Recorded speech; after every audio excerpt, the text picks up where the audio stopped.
Hello, I'm going to tell you a video. Welcome to the full free tutorial of how to film, edit, and upload your YouTube video just using your phone. I'm Sean Cannell. And I'm Heather Torres. And this is Think Media. Wait a minute. I need to move this a little default this time.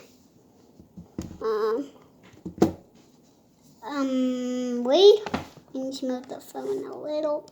Wait. I'm playing right now. I said I'm playing. Okay, there we go. Wait a minute.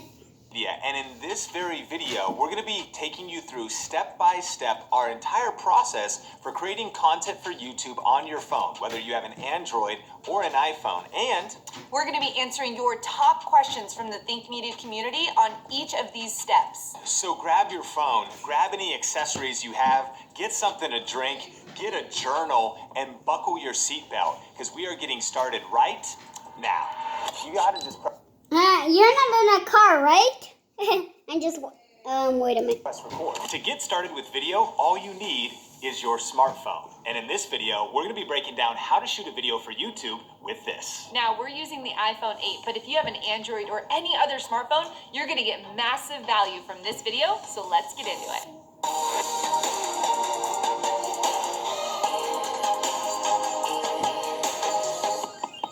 Hey, what's up? Sean Cannell here. Heather Torres here. And this is Think Media, bringing you the best tips and tools for building your influence with online video and social media. And we're so excited because we're in a 4-part series. This is part 1 of how to create YouTube videos with your smartphone. Part 1 is going to be all about shooting the video. Then we're going to do thumbnails in part 2, how to edit in part 3, and then finally how to upload it and optimize the video in part 4. Now, when I first started on YouTube, all I had was a smartphone. I was not into gear. All of that was really intimidating to me. So I just want to encourage you that this video is really going to walk you step by step how to start creating content with the phone that you already have.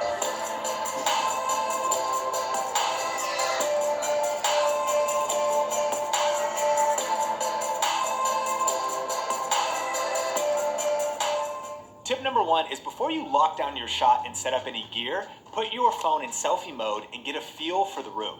Yeah, I took the phone, like Sean said, selfie mode, walked around because I wanted to see what the background was going to look like with me in the shot. Now, you might think that we do this really well at Think Media, but it takes us a couple times. So you'll see I set up the shot first and it didn't quite work out. So I wanted the tripod to be about an arm's length away and I wanted the background to not be too busy. So I moved around the room and then finally locked in the right shot. Tip number 2 is get your gear ready. Now here's the cool thing. You can start with your smartphone by just putting it on a pile of books using your on-camera microphone, but there's a few pieces of gear that we recommend to really level up your smartphone content, and that is a lighting kit. The lighting kit we have for this shoot was under $100, and then also a microphone, and if you've got your dongle, then the microphone just plugs right into your phone, makes it sound better, and Heather was able to clip that to her shirt. And then finally, just a tripod and a smartphone mount. And you could get all of that gear for right around $150 here in the US. So if you want to see links to any of those specific items, we'll post those in the description below. Tip number 3 is to lock down your shot. Now, there's always the dilemma, do you do the selfie mode or do you do the normal camera? We suggest that you do the normal camera. And here's the best thing. I know I thought when I sat down, I can't see myself, but don't worry. Do a test shot first where you click the button, you sit down, you say something so you can test your audio, you can check the background, make sure everything's in frame, it looks nice, and then when you get started, everything's good to go. Yeah, and the reason you want to do that is because the normal camera on most phones, like the majority, is so much superior to the selfie camera. But here's the thing, you can still use the selfie camera if you want, but avoid this mistake. A lot of people, when they're having selfie mode, they look at themselves and not the lens. Therefore, people can see it on the YouTube video. So do your best to look at that little lens on your phone, and that way you'll be making eye contact with the viewer. Tip number 4 is to lock in your video settings before you start to shoot. Now, most cameras on your phone will do 1080p, which is great, and we recommend choosing that setting, but if you have the option for 4K, choose 4K. So in this video, we're doing 4K at 30 frames per second. Yeah, and later in this series, we're going to be going through how to edit that, and what's cool is on an iPhone 8, which is the phone we're using for this series, you'll be able to edit 4K easy. But here's the other thing. You can always shoot in 4K, but then later down process it to 1080p, and it'll still look better on YouTube, helping you get more views and build your brand faster. Hey, I hope you're getting value out of this video, and if you are, can you smash the like button? All right, let's get right back into the tips. Rosie! Tip number 5 is to deliver the content. Now, before I even sat down to record the video, there's 2 things that I did. The first thing is I researched what I wanted my video to be about. So I didn't just set up all my gear, Wait a minute, I need to put on full screen. down, stare at the camera, and go, what am I going to record? No, I actually knew what the video was going to be about. The second thing I did was I took the content that I knew I wanted to have in the video and I broke it down into points. That just helps me record the video better, and it allows my audience to be able to follow along with the video all the way to the end. Then what I did was press record.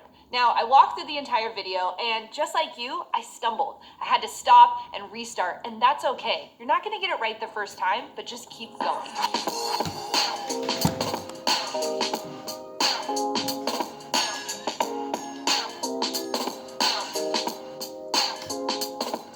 All right, and now that all the footage is on the phone, it's ready for the edit. But there's actually one more step before that, and that is creating a great thumbnail for YouTube. So if you want to watch part 2 in this series, you can click or tap the YouTube card, and we'll post a link to it in the description below as well. And if you want to watch the full video that I did on my iPhone for this video, you can check it out over on my homeschool channel, and we'll post that on the YouTube card or in the description below. We are back and ready to answer some questions about the video we just watched. A bunch of questions came in about lighting, and specifically if the image doesn't look very good because of low light, and how to actually set up the lights right. So let's remember that one of the best ways to get good looking video out of any camera is to actually invest in some lighting.